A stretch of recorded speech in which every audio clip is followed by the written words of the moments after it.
pony.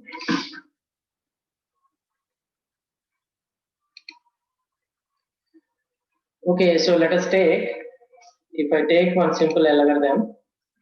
So for example, I'm taking this is the algorithm. So only suppose a looping statement is there. So then this looping statement is executed how many times? So simply I is equal to 1, I less than or equal to n, I plus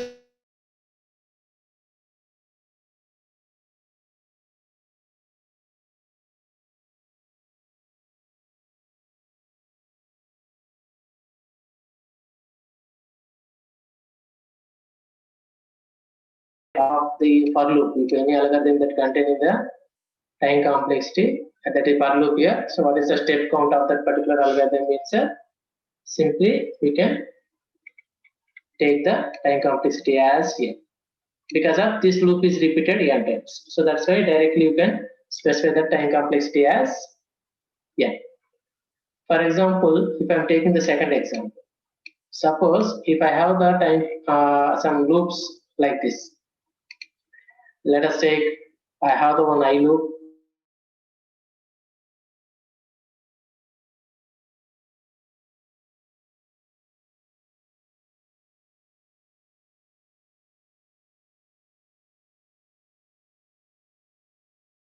Repeated n times. So n into n. So the time complexity for this one is, so we simply taken as n into n, that is nothing but n square.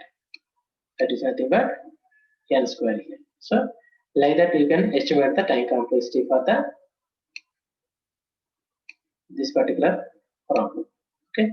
So the time complexity of this nested loops. So if I'm having the nested loops here, suppose if a loop is, one outer loop is repeated n times and the inner loop is repeated, means how many times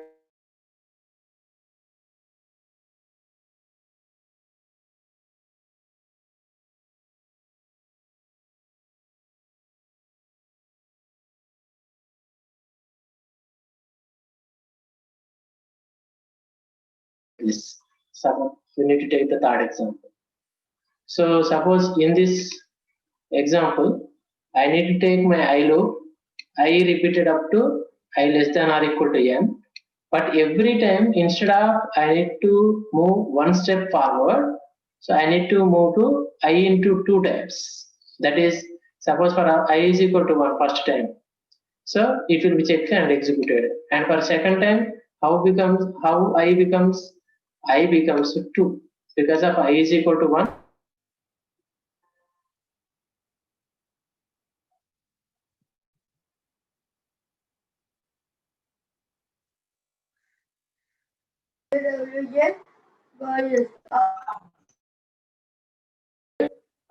Next iteration. Next iteration, if I'm taking this one, then I is 2. So 2 into 2, that is, it becomes 4. Then it becomes a 4. And in the next iteration, how I becomes 8. That is a 4 into 2. And in the next iteration, I becomes a 16. That is 8 into 2. That means here, instead of previous, if I'm taking my previous loop is executed first I is equal to incremented by 1.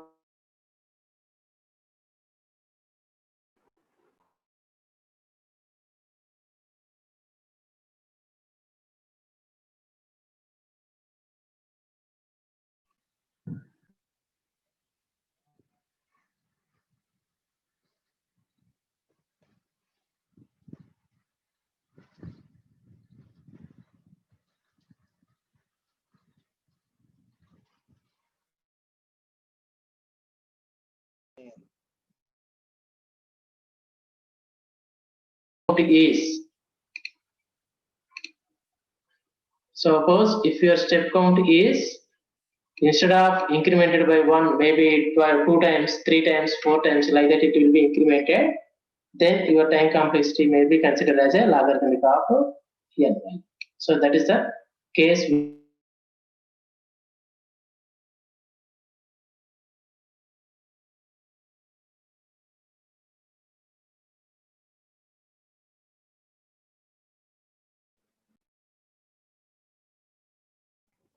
Sir voice వినిపించడం లేదు. క్లారిటీగా రావటం లేదా? అసలు break అవుతుంది sir మధ్యలో voice. Wait ఏం అర్థం కావట్లేదు sir. 1 minute. There is a network problem in college. That is the problem.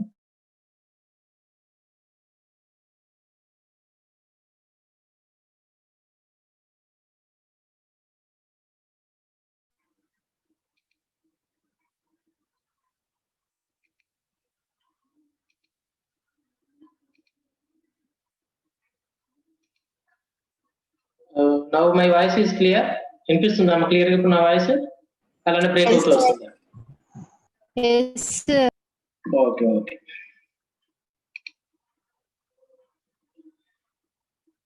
So how I can estimate my algorithms steps means here usually the problem is when you are taking the looping statements, because of the loop may be repeated n number of times. How many times your condition is you need to test, those many times your looping statement is executed here. So that's why you need to concentrate on that one. So that's why how many times that particular loop is executed, that you need to consider. So for this purpose, so in example 1, I is equal to 1 and every time how much it incremented? 1 time only, and it will be reaches up to n, that is I less than or equal to n. So that's why in these cases my time complexity is n. Suppose if I'm taking the second example, suppose we have the nested looping. Nested looping means the loop within the loop. So now we have the one outer loop and we are having the one inner loop. Outer loop is repeated how many times? Every time it incremented by 1, so that is it repeated n times, and the inner loop is repeated also n times, that is it repeated up to condition n, and every time it incremented by 1, so inner loop is also executed n times. So that's why time complexity we need to consider as n into n, that is nothing but n square. So that is n square. So in this case I can compute the my time complexity like this. Suppose if I have the next example, example 3. In this case, just we are assuming that this loop is executed n times, I is less than or equal to n, but every time how much it incremented, that is the increment value you need to consider here. So we need to consider the increment value. So what is my increment value? Every time it incremented by 2. So first I is equal to 1. So I is equal to 1. Second time I is becomes 1 into 2. That is it becomes 2 second time. And third time I is equal to 2. 2 into 2. That is 4. Next 5. Next 6. For example, if I am taking the n is equal to 8, for example, n is equal to 8 if I am consider, how many times it executed? 1, 2, 4, 5. So not.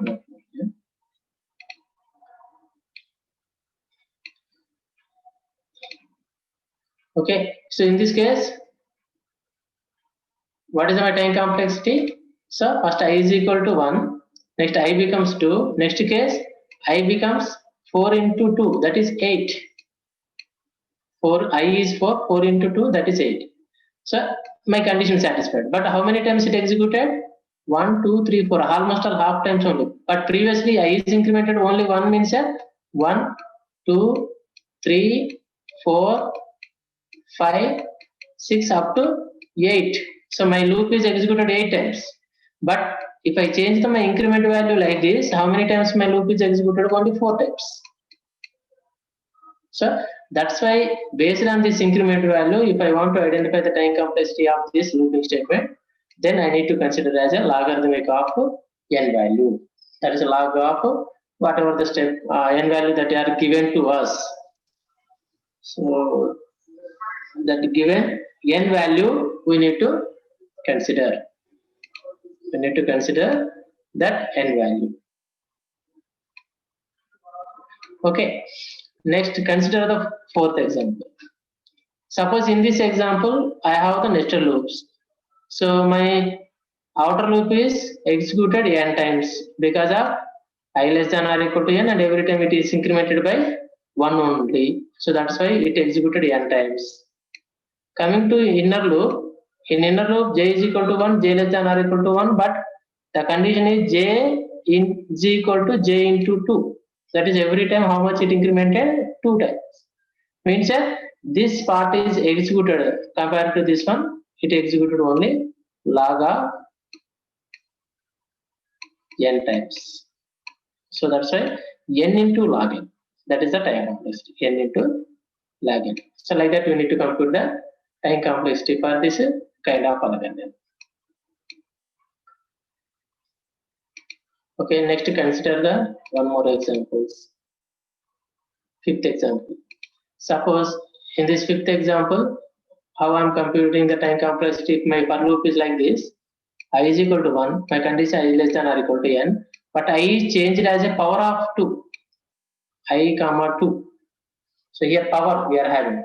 So that's why the time complexity is log of log n. So because of the inner side is, if I'm taking the I is equal to I into 2 something like if I'm consider, then is log n.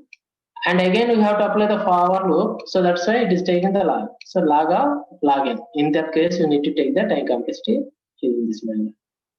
Next, consider the sixth example. In this, I is equal to 1, I less than or equal to m. So I plus plus. So this is one loop, and this is another loop here. These are not nested loops here. In this case, these are not nested loops. So these are not nested loops. So that's why this one is separate and this one is separate. Just we need to add this. But previously, those two are nested loops. So that's why loop within the loop. So that's why we need to multiply that. But here it is, this loop is separate and this loop is separate. So that's why we need to take the my time complexity as this one is executed how many times? M times. This part is executed m times. And this part is executed n times. That is m plus n is the time complexity. So like that, we are not going to the practical approach and all this thing here. Blindly, we can observe your algorithm and you can estimate your time complexity in this way here. Okay.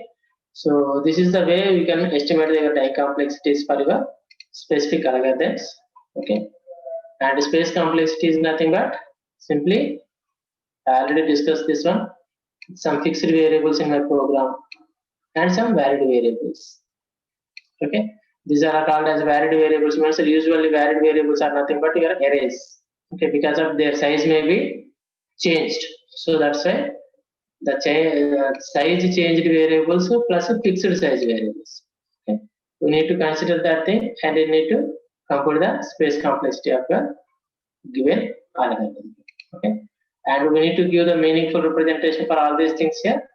We are using the asymmetric notations, that is big O notation, next big omega notation, big theta notation.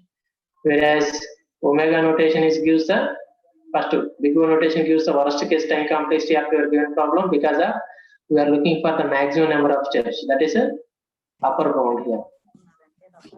We are looking for the upper bound here. Whereas second one is that is omega. Omega is used for to looking for the lower bound, that is a minimum number of steps. That's why it is called as a best case time complexity. And next one is the theta notation. So this theta notation is used for to representing the average time complexity because we are looking for the lower bound and we are looking for the upper bound, that is average bound we need to looking for. So asymptotic notation theta is used for to represent the average case time complexity here. Okay, so these are the some things you need to discuss to understand about the performance of your algorithm. To estimate the performance of your algorithm, we need to clearly know about these particular concepts here. Okay, so now we need to come to our actual concept of our data structures. And before we are going to that data structures, what are the things we require to understand this data structures concepts here? Okay, we already know that data structure is nothing but it is a collection of organizational data and the operations on those particular data here. So we need to take the collection of organizational data, collection of data we need to take here. If I want to take the collection of data, how I need to take the collection of data, and how I need to construct the thing, and how I need to perform these operations. So, and what concepts of my particular programming language is helpful for constructing these things. So these things we require here. Okay. So that's why first we need to understand about those concepts. Then we go for our data structures concept here. Okay. So just whatever the concepts now onwards I have discussed here.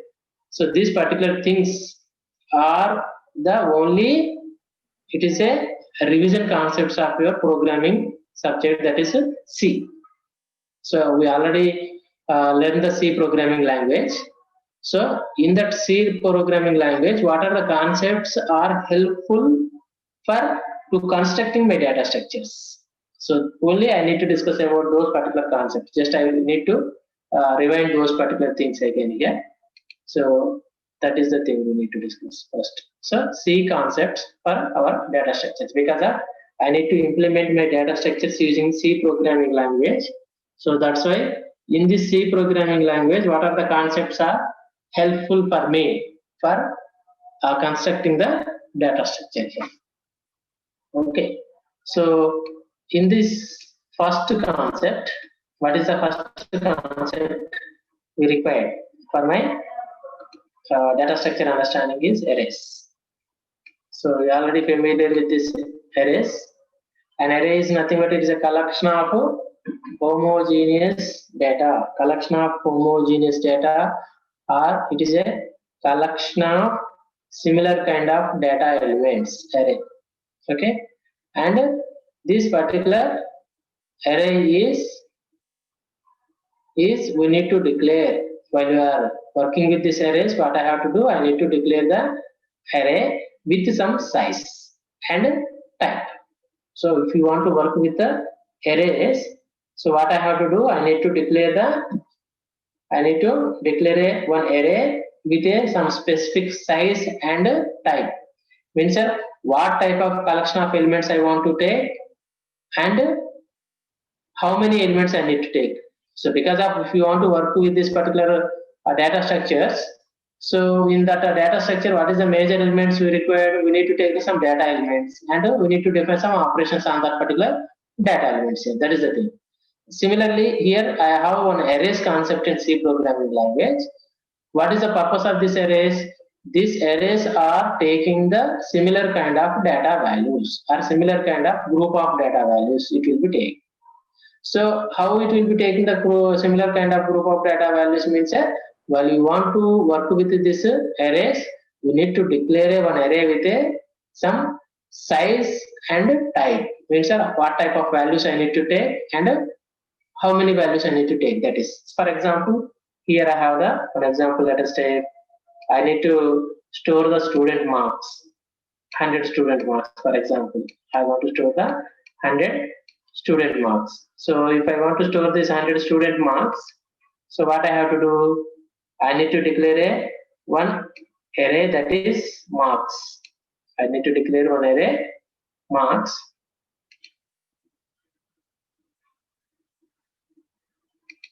So this array marks, how many students marks I need to take? 100 students. So that size. Okay.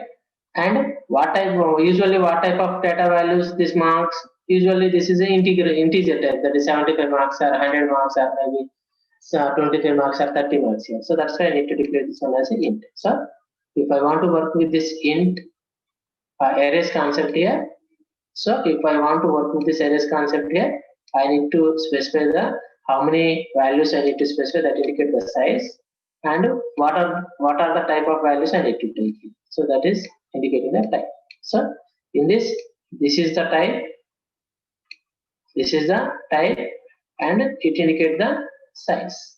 Okay, and this is called as my name for that given array. So we need to give some reference for to take that particular value, that is called as a name of my array. Okay, so similar this concept you need to understand to work with my data structure. That is the one of the concept that is called as arrays.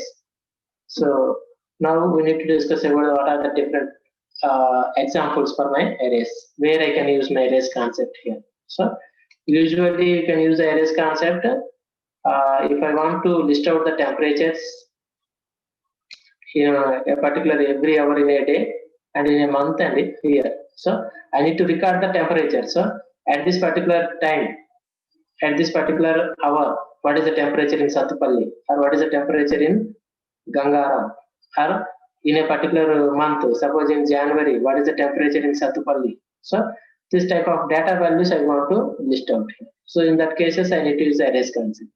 Similarly, I need to take the list of employees' names in a particular organization. What are the employees are there? What are the names of the employees? What are the salaries of the employees when they are joined in with this particular organization? So this kind of information I need to maintain with the arrays.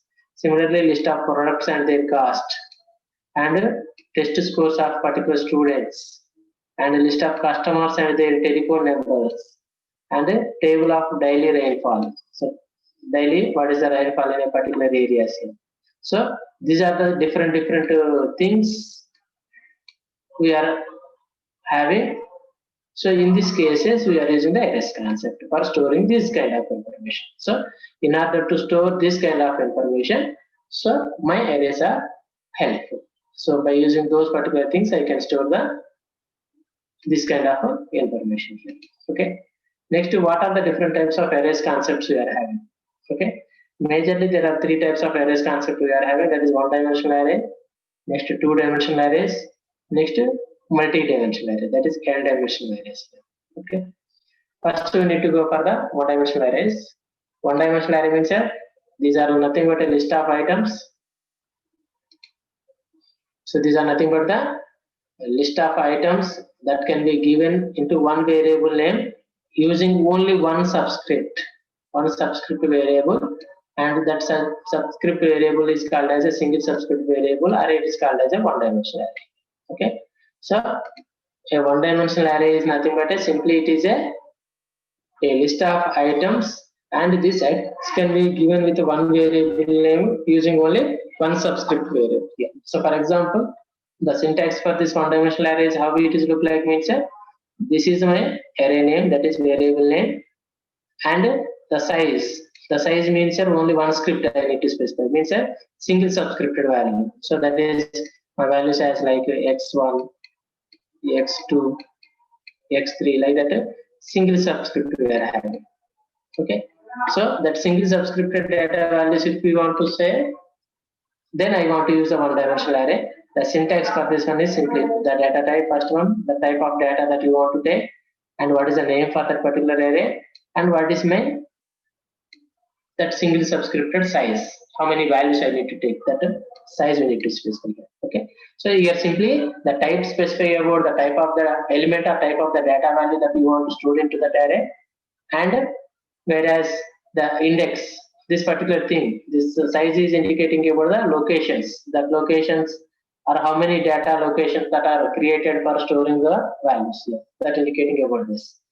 And usually the type thing is we need to take the different data types, primary data types, like in your C, int, float, character, double, like that different data type I can take, then that type of data values I can take.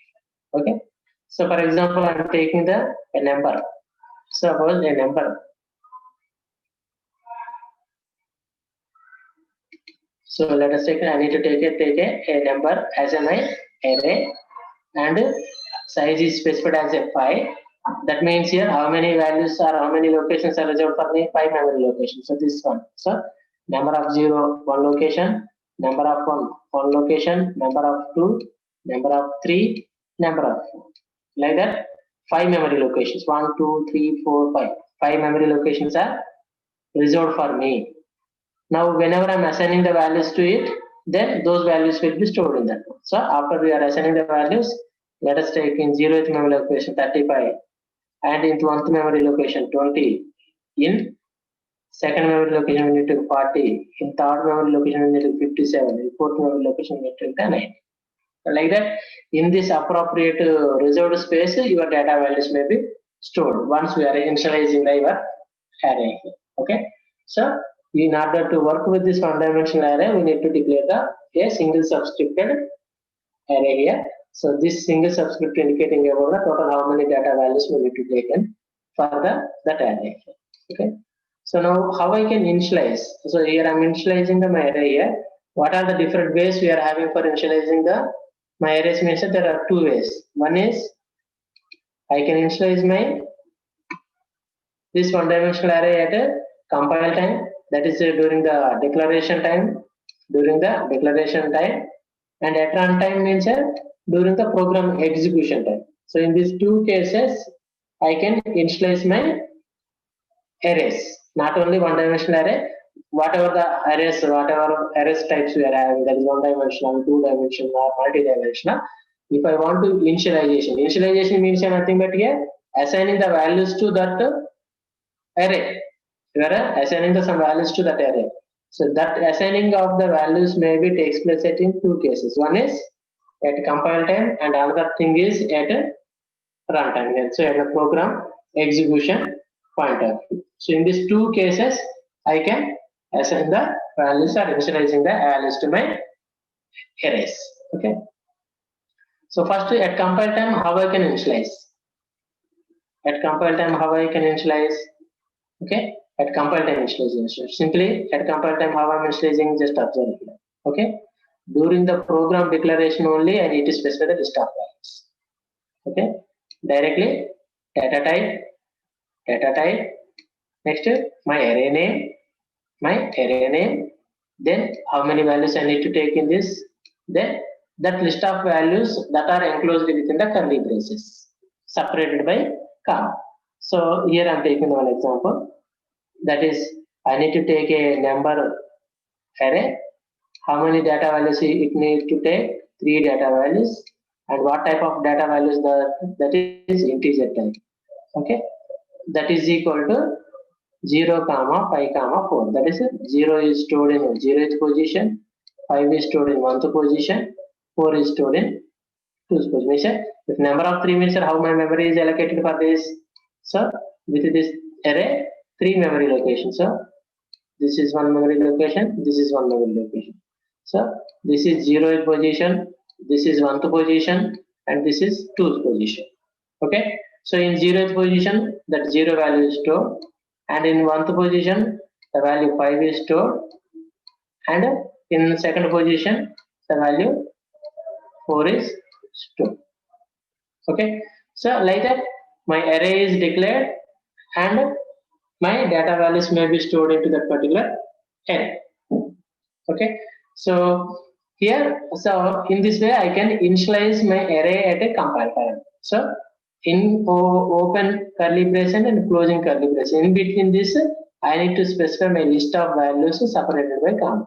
So then this one indicating about those data values. Okay. So in this way, at the time of at the time of your array declaration, we are initializing your array.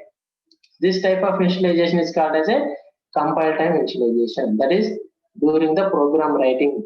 During the program writing time, we are initializing our array. So this type of initialization is called as a compile time initialization. Okay. Next type of initialization, that is a runtime initialization. Means a runtime initialization means while I'm executing the program, I need to initialize. Okay. So at runtime initialization. Okay. Our array can be initialized explicitly at runtime. So for this purpose, I need to use this type of program statement. This type of program statement I need to use. Okay. So normally, if I want to declare any variable, simple variable, let us take int a. I need to declare one variable int a. Okay. So then, if I want to assign or initialize the values to this one, I can initialize the values in two cases. One is directly I can take the a is equal to 20. If this is one I need to take, or else the second thing is I need to take it as scanf. I need to take the scanf. I need to specify about %d and address of a. So it indicates about the program execution time. Means while I am executing the program, at that time it will be asking for the data value. Then we can store the data file. So this is the thing. So this is runtime initialization and this is compile time. Similarly here also at runtime, if I want to take the values, I need to take this is the statement. But here how many data values we are having? N number of data values we are having. So that's why this statement is repeated n number of times. Okay. For example, if I'm taking here 10, so that's many time I want to repeat here. So for I is equal to 0, x of 0 values reads. For I is equal to 1, x of 1 values reads. For x of I is equal to 2, x of 2, I is equal to 3, x of 3. Like that, I is equal to 9, x of 9. Like that 0 to 9, total 10 values it will be reads.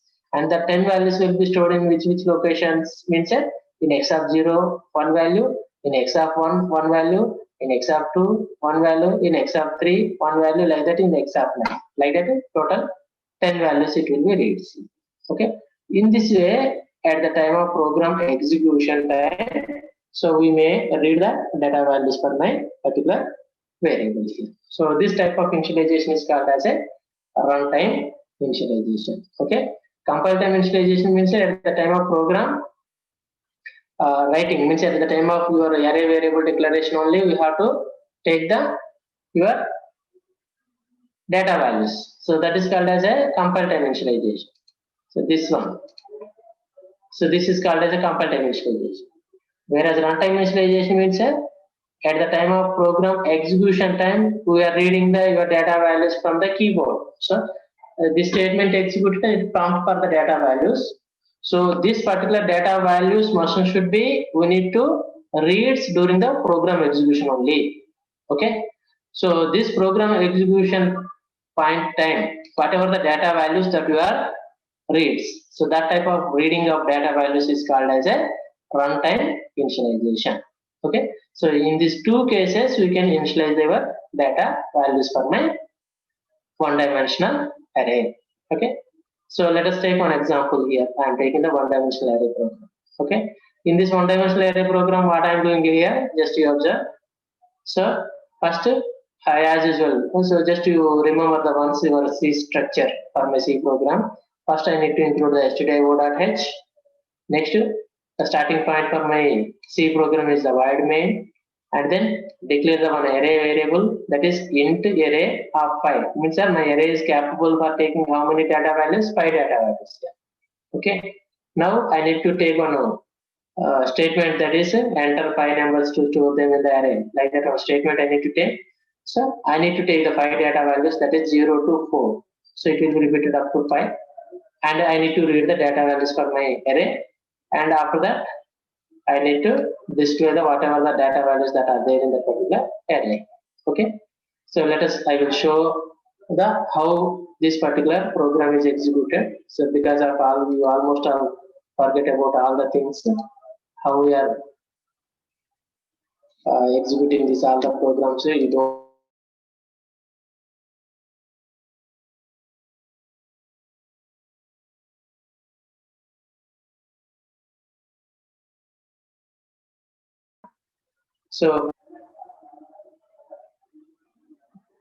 So in order to execute C programs, so we are using the div C++. So let us open the div C++.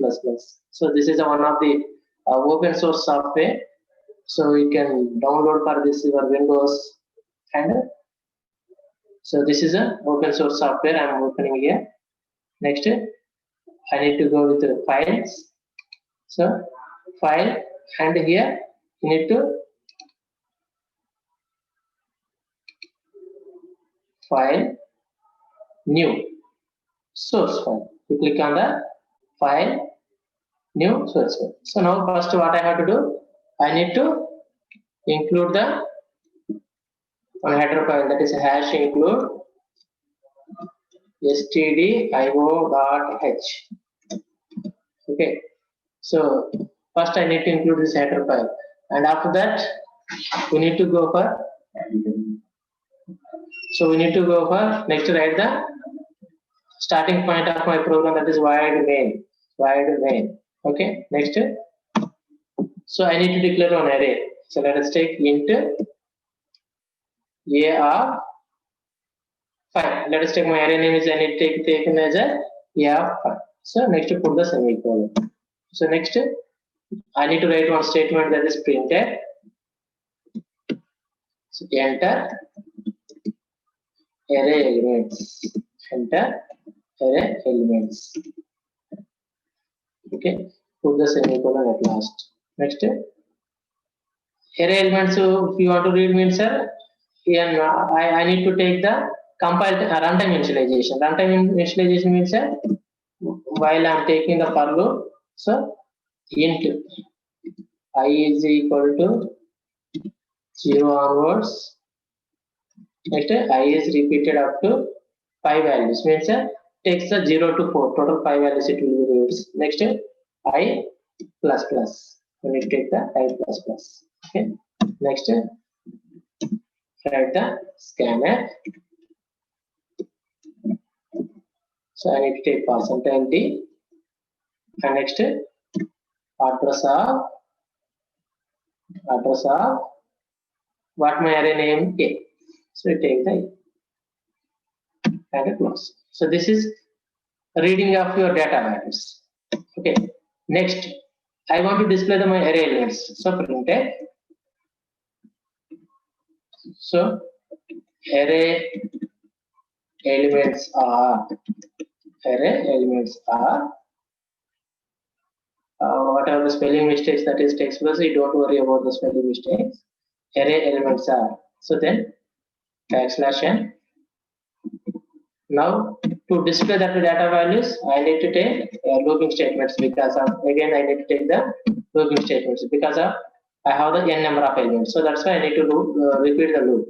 So that's why for again I need to take the int I is equal to 0, I less than 5 elements. Next I plus plus. Next printf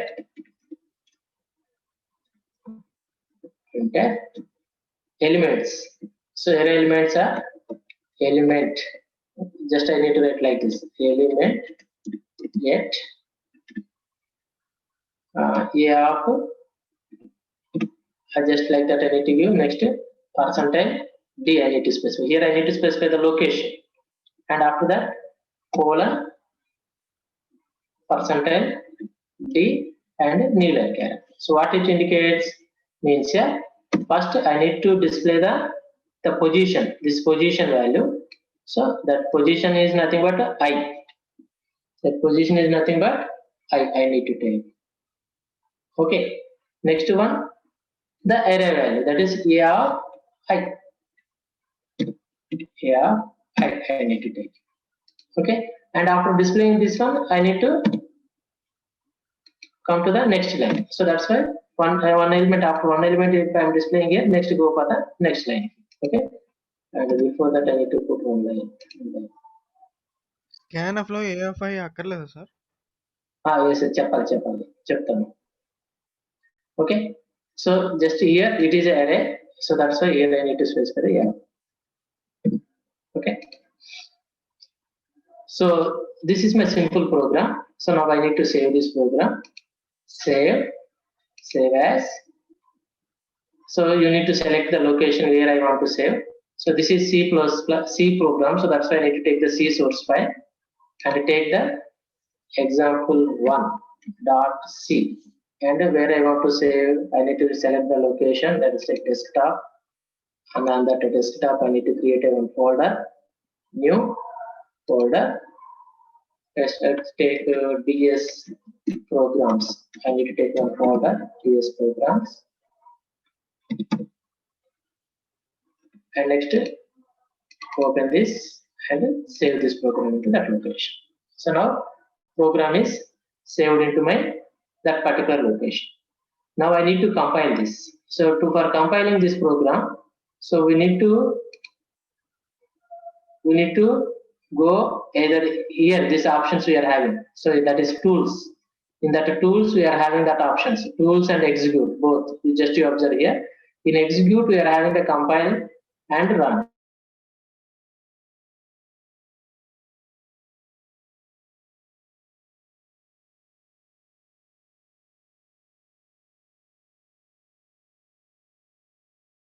And for execution,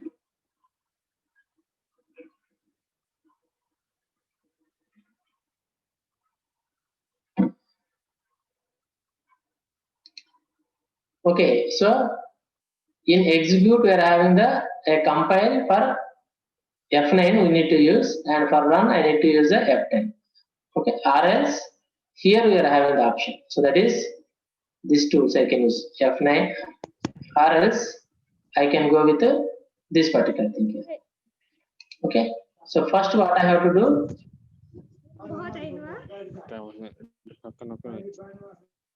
so first we have to compile the program. So just to compile it. F9 on your keyboard you can type. So that there is some errors we are having. What is that errors? Just you observe. So here my errors are in second line, 10th line, your errors are given. What is that errors in second line and 10th line that are given means here? That second line means here actually no program starting point here. It gives error. So what is that means here? We are declaring the variable inside of for loop. This type of declaration is not supported in this div C++. So that's why what I have to do, I need to go here, declare the I variable, and next comes to here, and only directly use the I is equal to 0. Next here,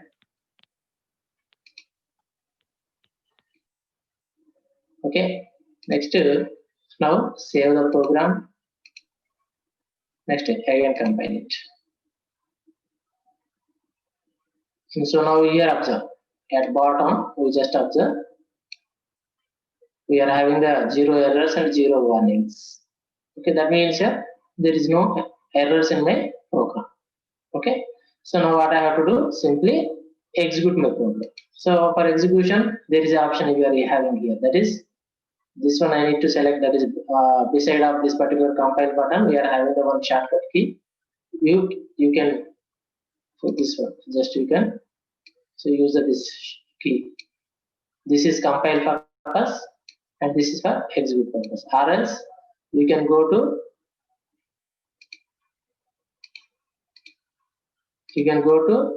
in this execute we are having the compile F9 and run. You can on your keyboard you can use the F9 or F10.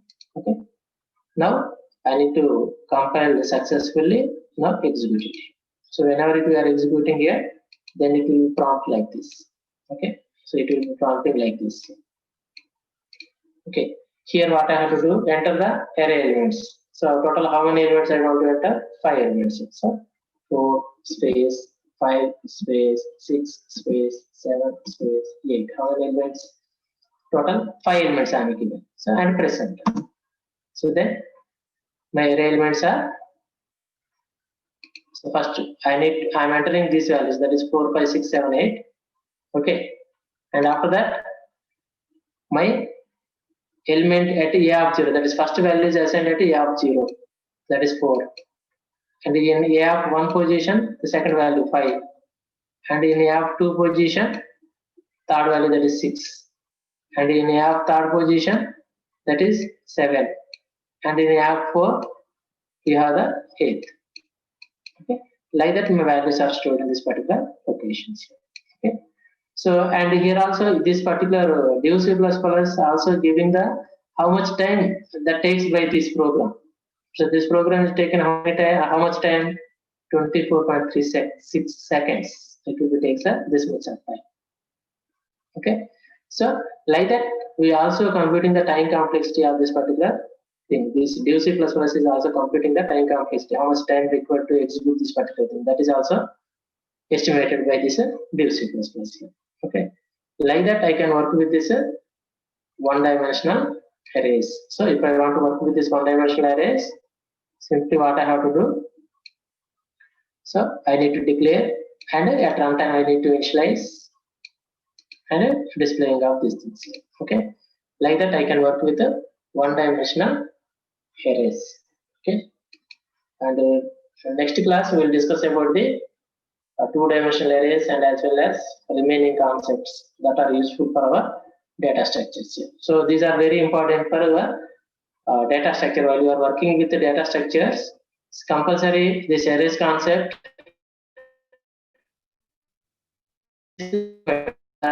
Okay.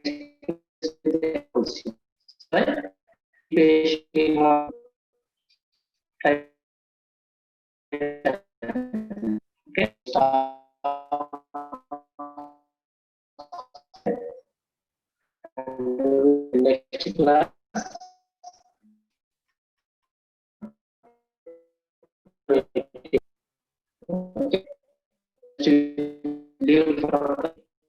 If you understand it,